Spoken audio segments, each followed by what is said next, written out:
Good morning, good morning, good morning. Do you know, I could grow bananas in here this morning. This is so hot in here this We morning. complain about the heat. I love it. This is me, and you love it too, Tony. Welcome back, Tony. Oh, I know. you know what?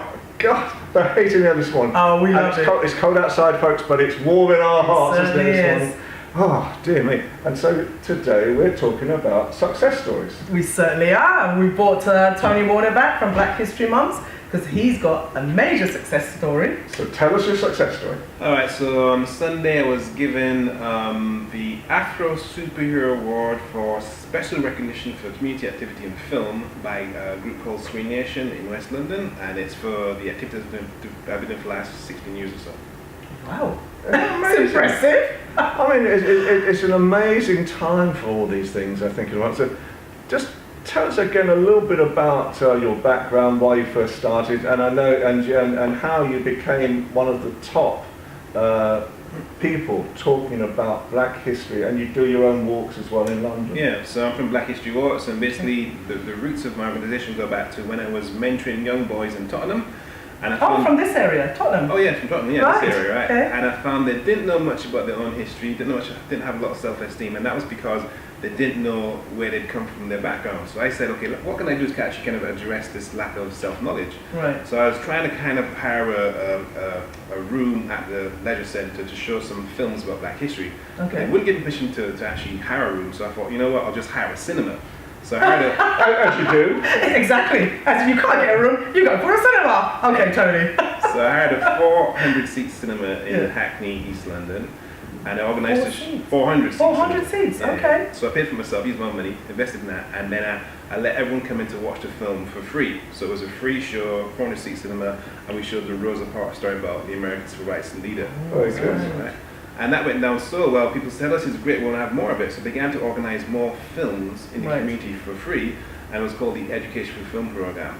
And that went for, well, it's still going on now in fact, because I still show films in the community. Sometimes I actually charge for the films, but we still have this idea of giving people information on the history by using cinema and using films. And that's part of why I got this award just on Sunday. Mm-hmm. So, okay. No, you're saying, but the superhero element, how, because that's what your award was for, right? Yeah, it was, and the superhero coming because again, when I started doing superhero events back in 2007 or so, superheroes weren't as big as they are now. No. And there definitely was a lack of Black superheroes. So I began to organize an event called the African Superheroes Day. Okay. And basically it's a free event. We look at about 250 Black superheroes. Didn't know there were so many. Well, that's the whole point, right? We have I a had whole no idea. session of them. We have Right. like videos, we have comics, we have a whole bunch of African superheroes from Brazil, from the Caribbean, from America, from England, and we showcase them in the forms of videos and short films and also comic books as well. And we have an interactive discussion with the audience as to how much actual history is in some of the comic books, because some of the comic books are actually literally full of real African history, but people don't know it, therefore don't recognize it when they see it. How important is it for young Black teenagers especially to have good role models? It's vital, it's crucial, it's like very important. And in fact, when we just had a screening of Black Panther at in East London. Yes, that's what I was talking about yesterday. It was amazing. And Congratulations, so how Tony. many people turned up? About 2,000, because we had 3 separate shows, and each show could hold about 600. Unbelievable. And how many people were queuing? 1,500? Yeah. More than We had a could get in. waiting list. We had a waiting list of one. I told Tony this morning. He wasn't aware of it, but No, yeah, I didn't know it at was. all. And they actually had to open another room, unbeknown to yourself, Yeah. to show the Black Panther yesterday because they had that amount of people queuing. I've actually filmed the amount of people. I'll It's show to that to see you. it, Yeah, people it was trying to get in there, right? unbelievable. And after each show, we had a question and answer session as well to kind of add value and explore the themes within the film.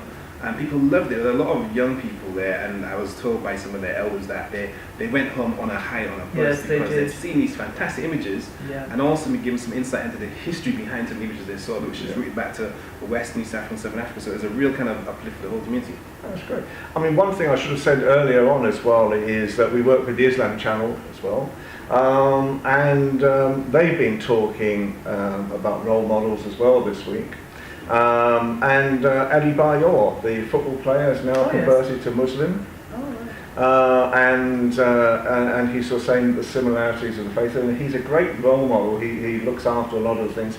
And also the Islam faith are opening up all their mosques this week as well, so that people can just see what's going on at the same time. So I think role models are very, very important to actually have these days. Did you have a role model yourself? Well, first one would be my dad, obviously. And then you had people like Muhammad Ali. Yes, I'm a big Muhammad Ali fan, yeah. James Brown and James Baldwin, and people in the community like your uncle and stuff, because you see them all the time. So yeah, because you do the Black History walks as well, so you take people around the... Yeah, we take them around Notting Hill, Elephant Castle, Trafalgar Square, Soho and St Paul's. We show them the kind of the hundreds of years of Black history that are there, that they'll walk past every day and kind of miss. There's just loads of it there. What do you think is the most surprising fact that you've ever learned about Black history? Surprising fact? I suppose what people tell me they find surprising is the fact that we can prove there were black people here in England going back 2,000 years. Really? That for a lot of people was a huge shock, because we can prove it quite easily nowadays. I have references, books, articles, TV documentaries, but that information is a real shock. And also, people are still even surprised even now that there were millions of black people in World War II who were fighting for England against the Japanese, who were flying Spitfires with bomb pilots, who were in prison war camps. They're always astonished, even now, about that information. Yeah, because I actually knew Cy Grant, who was actually captured by, I knew Cy Grant very well, and he was captured by Hitler's people. That's another story. He was in camp for 2 years. He was in camp for 2 years. Hitler kept him in camp. And then he became a barrister, and then he got involved in civil rights in this country. So it's quite a I go back to the days when he was a calypso singer. That's on right. TV, on TV. On the Tonight Show, That's 1957, right. 50, I think it was. Yeah, fascinating man. And he was also the original Captain Green on... That's right, Captain Scarlet. Captain Scarlet. Was Lieutenant Green. He was Lieutenant Green, that's right. I know. Mindful. You and Comic Cons. I knew Comic Cons would come into it somewhere this morning. You know, if it wasn't Black Panther, it's got to be... Oh yes, I'm a big sci-fi fan, as you can tell. So, I mean, where do you hope the future is now in tourism for things like yourself? For Black History Walks, I think, because I should mention, we were just listed in Condé Nast Traveller magazine. I know, I'm very excited to hear that. Top 15 walks, so that'll be in their magazine and also their booklet for London.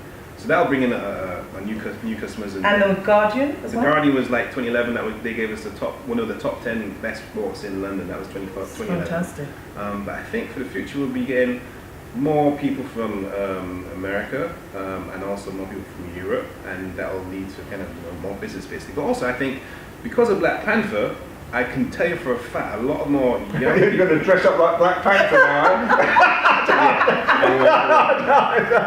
You actually that would make a great walk, wouldn't it? It certainly would. Everyone dresses up as Black Panther. Well, you should have seen me with my afro on Sunday. Oh yes, I have a big afro. I think there'll be an increased interest in Black history and African history, and there'll be people trying to find out more about what it's on that big screen and how actual realistic some of it is, and that's where we'll get another set of people coming to find out. Just as a matter of, was it shot in America or was it shot in Britain? It was shot in America mostly, and but it did London. Where was it shot in? Yeah, in the museum. Oh yes, yes, they shot in the museum as well. You ought to do a Black Panther walk then, aren't you? Really, but. Do you know what? Oh, look at that! You heard it here first. You see, I'm not just a pretty face. You know, I do come up with things from time to time that make sense. I think that's an excellent idea. Why don't you do a Black Panther walk? Do that, you know. Thousands. Can you? You'll be like Moses. You'll be walking down Oxford Street. Red Sea with him. You'll be walking down Oxford Street. All the traffic will be parking. There were actual, because of course there's the Black Panther, the comic, and also there's Black Panther, the kind of the actual political group. The political, and yes. we know they're in America. But also they were here. We have. I suppose you have to be careful. otherwise, you'll be having some of our friends from the Metropolitan Police slightly concerned about the Black Panther movement suddenly starting to turn up. Tony's starting a movement. They've already been here because they had, were they? Yeah, we had Black Panther parties in England, in Brixton and Islington and Notting Hill. We actually know where they used to meet. They used to meet in the All It was Road. Malcolm X, or was that another one? Malcolm X. He came here. Yeah. But he inspired the Black Panther party. It's supposed to be in the Black Panther party. So yes, inspired them. He was actually in it.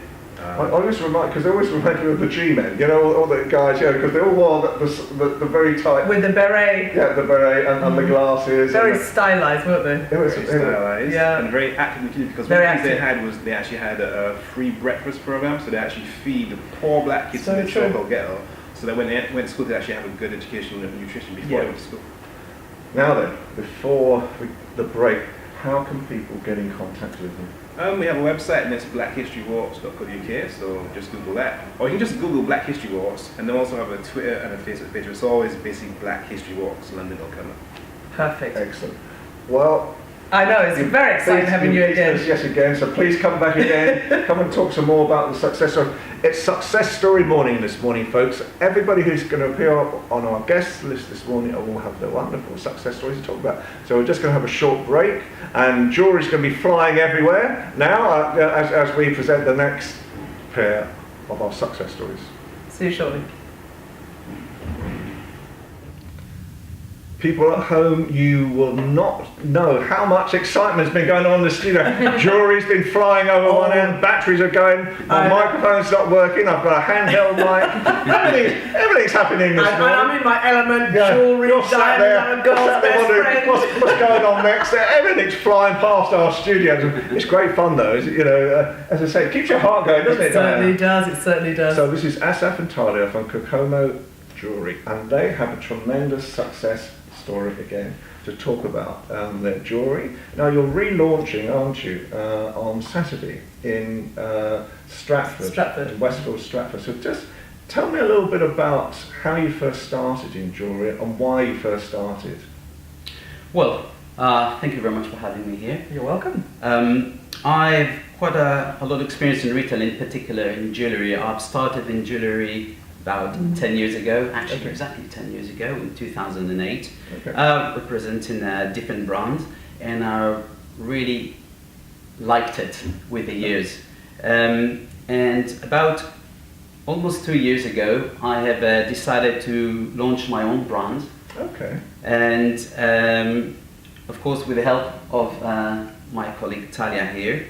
And we wanted to bring something which is a little bit different, because jewellery is a very classic industry, and we wanted to see how we can bring something which is special, a little bit unique to the market, and we think that we managed to do it quite well. Having a tremendous success story already, because your sales volume has gone up. You were telling me that things have sort of really risen.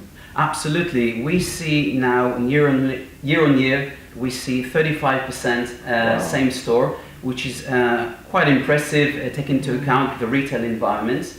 And we think that the main success behind it is the uniqueness that we brought to a very classic market that we see in the fine jewellery. And Talia, so this is going to be fun this morning, folks. I've now got to work the hand mic. Get it right now. The last time I worked the hand mic, we started getting feedback and all sorts of things. So Talia, just tell me a little bit about your input into Kokomo in the first place. So, like Asaf says, we've really worked together in this rebrand, and I suppose my job was really to bring the designs that people wanted, but also the uniqueness. And I think, we really have nailed that. Yeah, that you have. A combination of designers as well as collections, I think the best way is to put it. But really the uniqueness of combining metals that haven't really been seen before, as well as the combination of stones, semi-precious stones, and the classics that everybody likes, the crystals, the wedding jewellery.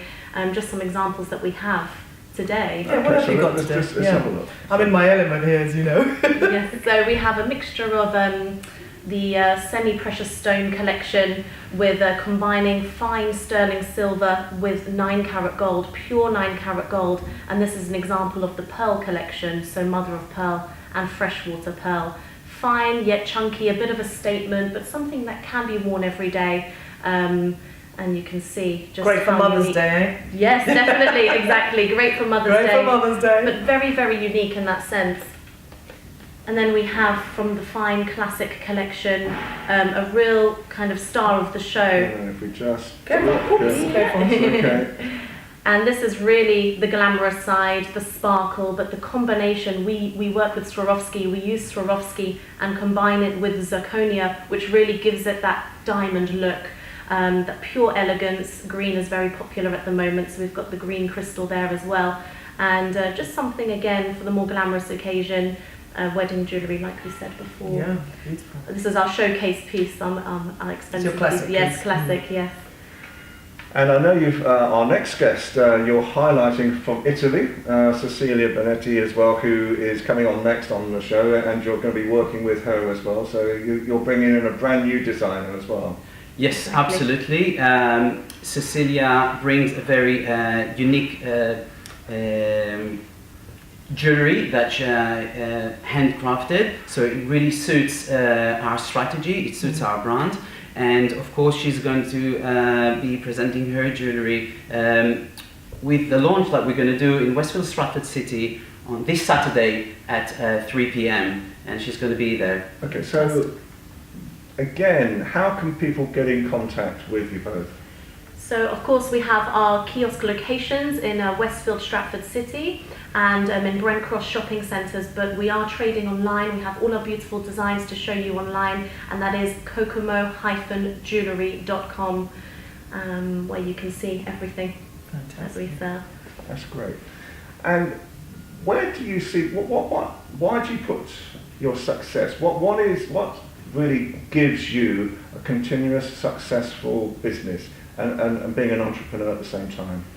I think returning customers that saw us for the first time a year ago, a couple of years ago, we see them coming back to us. And this is for us a proof that they like what they see, they like what they bought, and they come back to us whether a couple of weeks later or a couple of months later or for Mother's Day. They're coming back to us and they want to see what is new. We liked what we saw. Our friends like the gifts that we purchased for them. What we can buy today. I mean, it certainly had a sparkle to our It show this certainly one. has. What sort of prices I was do just your, gonna say. your jewellery Our start prices from? are quite varied, to be honest with you. We want to be affordable, but we don't want to show that we're not a low quality. Everything we sell is such high quality, so ranging between £50, our most expensive piece will be £350, but our average sale that we're seeing at the moment is around the £80-85 mark, so people are really happy to spend that with Affordable us. prices, Yes, and but the quality and the warranty that we do offer with the pieces as well. So I particularly love the ring there because it's a combination of silver and gold, and you've got a precious stone as well. Can you tell us a Exactly. little bit about that? Exactly. So again, using the mixture of the silver and the gold, which is something you don't see too often in fine jewellery, Right. and the combination of the semi-precious stone, the blue opal for the colour there, and just the uniqueness. But again, everything made by hand. We do bespoke sizing as well. Okay. So if the size is not in stock, the designer will make that ring and the size for the customer. So we like to think it's very individual as well as being unique. Okay, so if people Great want to buy stuff. something for Mother's Day, how much time would they be given? Would they need to give you, basically? For special orders Yeah. like that, it can take up to a month, but we Okay. do have a variety in store that normally they can find something there and then. Unfortunately, time has beaten us yet no. again. You're gonna have to come back. You'll have to come back We'll be happy to come back. and tell us more about your success stories. So we're just going to have a very, very short break, and we're bringing Cecilia Benetti on. Thank you. You're welcome. There used to be a term in robberies called smash and grab when it comes to jewellery. You've never seen so many people grabbing up bits of jewellery, rushing one way, jewellery coming back, rushing the other way. Everyone's microphones are getting twisted up there. Yeah, mine's still twisted. It's one of these ones. But we're a success story. There we are. Thank you for coming back, Cecilia. Oh Thank my you. goodness, what a This is the successful second story. time. I know. Like So and fun. since you've last been on, Yeah. you've had some success yourself. Lots of people now are starting to look at your jewellery, Yeah. and lots of people are starting to like it, and you're starting potentially to get some orders. So hopefully the TV show has given you some success as well. So you are one of our shining lights. We're shining your halo this one because you're one of our first success stories that we've actually had on the show that we've helped in some way as well. So we are so We're pleased. very excited for you. We're so pleased Very that excited. you're And it back. tells you that people are watching It and does. supporting, which is It does. fantastic. So tell us again a little bit about your jewellery. So thank you for inviting me again because it's the second time in so little time. We like to have success stories. You're a success yeah. story. I'm Italian designer, and I came here from Italy with a lot of dreams. How long have you been in London? 1 month. That's No, almost unbelievable. 1 month. That's unbelievable. I'm so sorry for my English. And it was amazing because really I confess that I was not expecting all this excitement around me and all this success around me. And thank you for your invite me here, for help me, for believing me. You're welcome. after- It's well deserved. Your jewelry is beautiful. Thank you so And you're much. working with Asaf. Yeah. I know, that is unbelievable. Yeah. Yeah, after the show, Yes. the last time has happened a lot of things, and I had the great opportunity to meet the founder of Kokomo, Asaf. You saw. Yes, Asaf who we just Talia. interviewed with Talia. Yes. And in just London runs very very fast, and Oh, I have to yes. put my tennis shoes on to keep it up. Yes. And after just a few days later, they took me about the lounge scheduled on 24th of February, Saturday, at Westfield in Stratford, to present my line of Pieces. jewellery, Yeah. my unique line of jewellery, because as they told us, we combine perfectly, because it's a kind of different way to dress jewellery. It's a Yeah. fashion jewellery. It's fashion. Yeah, it's very And, beautiful because you just Yes. place This is it a on the heart, hand. like my Sorry, I heart. don't want to It's clutch your hand. Sorry. I was trying to show you. So, if you can pick that up on the screen as well, but it's perhaps if we just hold it for a second. Can I hold Yeah, it? sure. Can I hold it? Do you for a want to minute? try? No. I won't try. That'll be because they'll only make me do it again. You know, this show loves to embarrass me. Oh, Recently, yes, I was I about to mean, wear an wigs, afro we've got wig. in everything, If I yes. start wearing the jewelry, so let me go the other way. Okay, so that you can probably see better. If I turn Maybe it. Yeah, that's like it. to There more- we go. I mean, at least it's sort This of is a heart. it's a heart. And you have it in silver and gold. This is fine silver, Okay. and we can also make in immersed gold, in yellow, red, and brown. It's a particular kind of material, and everything handmade in Italy. This is important thing because the packaging, from the logo to the packaging to the everything, is created by hand. So is this the packaging that the jewelry will come in this little box? With the This cushion? is to fashion. The little to fashion. cushion? See, Mhm. there is the a little bit bags Yes, in so fine those. leather, cut, sewn Mhm. by hand and in fine leather, and so it's a no commercial line. It's a of great jewelry. gift. It's a lovely And gift. so And This is Baisesmamain very- is what? A kiss on the hand. Is that the interpretation of the name? yeah, it sounds like a French word, and that it means a kiss on the hand. Was that to something remind- you came up with? You came up with that, a kiss on the hand? A couple of- yeah. So Lovely, how lovely. can people get in contact with you? Yes, people can find me in my website www.baisesmamain.it, Okay. and I have also an Instagram profile, so they can write to me or And hopefully that will come up on screen in a minute. So Baisesmamain IT again. So just show the website. yeah. And I have to repeat. No, that's fine. You're Sorry. fine. You're doing very well. How much are these? What price do they start from? We started from 350 for the For the silver silver. Okay. in this size. And it goes up in price. And yeah, and we can customize for special Occasions and special. occasion, Yeah. and Yeah. price values. Excellent. Well, Oh, time has I know, caught I us just up noticed today. the time, We yes. have been. I have to go. This is it. This is it, No. Cecilia. It's my family. This is the success story. You're our success story. You're our We're success so story. happy. It's And a thank wonderful you, thank you range. so much. People can sort of call into DDPR. Yeah, DDPR, you can definitely find her on mine as well as Thank Coco. you. Yep. Thank you. And if you want to see more of the product again, come on to our Facebook page, which is the world's happiest news anchors. It's been a fully packed certainly show has. today. We've crammed a lot of Yeah. success into the show today. Yeah, we want to thank Tony Warner Yeah. from Black History Month, as well as Asaf Asaf and Talia and Cecilia. and Cecilia. And Maria and our new producers as well. They're all Yeah. very happy people this morning. Yeah. And I would love to thank the warmth in this place. Oh, I'm loving it. I You're love going it to all. see me in tropical clothes next Oh week, no, guys. please don't. Please Tropical clothes. So can I say goodbye from now from all of us? And always keep on smiling. It always makes people wondering what you're smiling about. So bye. See you next for week. now. Bye bye. Thank you.